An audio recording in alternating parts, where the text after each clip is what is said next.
Hey, good morning, everybody.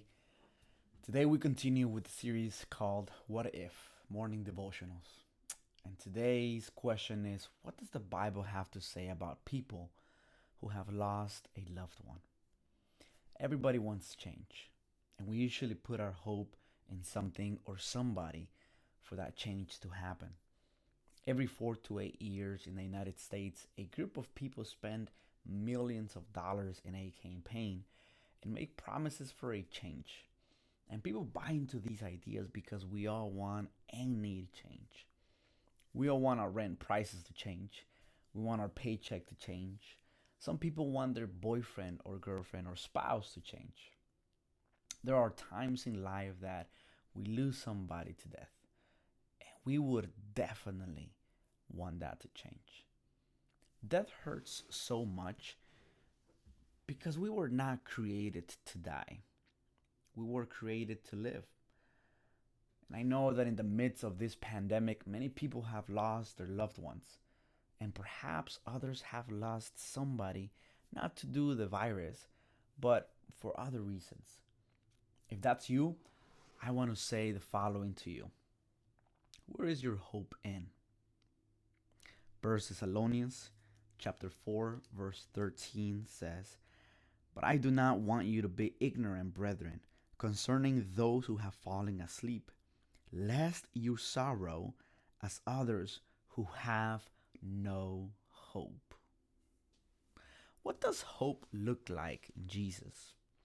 Well, Revelation chapter 21, verse 4 says that He will wipe every tear from our eyes, and that there will be no more death, and no more sorrow, and no more crying, and no more pain. All these things are going to be gone forever. John chapter 14 says that we should not worry, that we have hope, and that Jesus in heaven is making a place for us. And he asks, "Have I not told you? I go and prepare a place for you."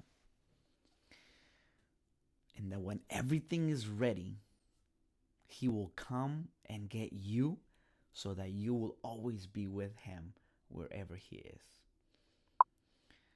You know, most of the Psalms were born in difficulty.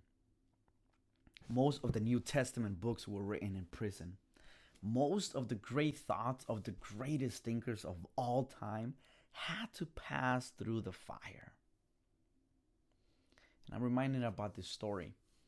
As Vice President George Bush represented the United States at the funeral of former Soviet leader Leonid Brezhnev, Bush was deeply moved by a silent protest carried out by Brezhnev's widow. She stood motionless by the coffin until seconds before it was closed. Then, just as the soldiers touched the lid, Brezhnev's wife performed an act of great courage and hope, a gesture that most surely rank as the one of the most profound acts of civil disobedience ever committed. She reached down and made the sign of the cross on her husband's chest. There in the citadel of secular atheistic power, the wife of the man who had run it all hoped that her husband was wrong. She hoped that there was another life, and that life was best represented by Jesus who died on the cross. And that same Jesus might yet have mercy on her husband. You know, hope is a strong engine. So if you're hurting today for somebody, place your hope in Jesus. And soon, and very soon, you are going to see the King. God bless you. And I want to remind you that Jesus is with you today.